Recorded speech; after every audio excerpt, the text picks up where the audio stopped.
anyway, that was, and then after I left Yellowknife, after 5 years, I went to Winnipeg for another 9-year winter. Another 9 years of winter. Yes. And then flew most of that flying consisted in northeastern Manitoba, where there are no roads, but there are many First Nations reserves, and they're all policed by the RCMP. Yeah, by the RCMP. And so I flew 9 years there, and then I went back to Ottawa. The force bought a couple of business jets to fly countrywide, and these are airplanes that flew up to 40,000 feet or higher, and so I trained on those and learned how to fly those, and spent 5 more years in Ottawa, got promoted to inspector, and eventually got transferred to Vancouver. And with the RCMP? Yeah, oh yeah. People often ask me, what did you haul in those executive airplanes? And I say everything from Prince Charles and the Queen to Clifford Olson. Really? Yeah, so we held, and many prisoners in Canada cannot be taken on commercial airliners because of the danger to the public. So we would haul them from penitentiary to penitentiary, and the penitentiary service allows visits with families, so sometimes they would transfer a prisoner from Kingston to, say, Edmonton, so they could be closer to their families. And we would look after that if they were dangerous prisoners.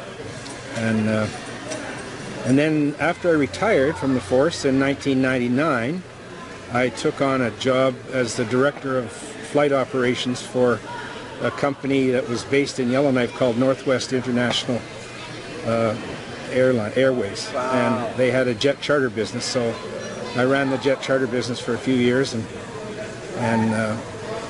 as you know now, there's diamond mines in the Arctic, and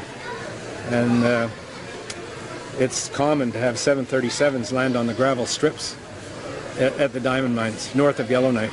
No. And the ice truckers, the ice roads, you've seen the television shows where they have dangerous drives and dangerous roads, or Highway to Hell, I believe is another one. Highway Through Hell, yeah. Yeah, and these trucks, I think as many as 10,000 a season, go out of Yellowknife to drive heavy equipment, mining equipment, diamond mining equipment, to the Arctic, to the diamond mines, and they fly the miners in every couple of weeks on 737s and other airplanes, and so that's about the extent of it. What an incredible journey! Yeah, it was a good journey. And you put all this on a DVD for your grandchild, did you say? I did. Yeah, I did. So you had to document every flight, right?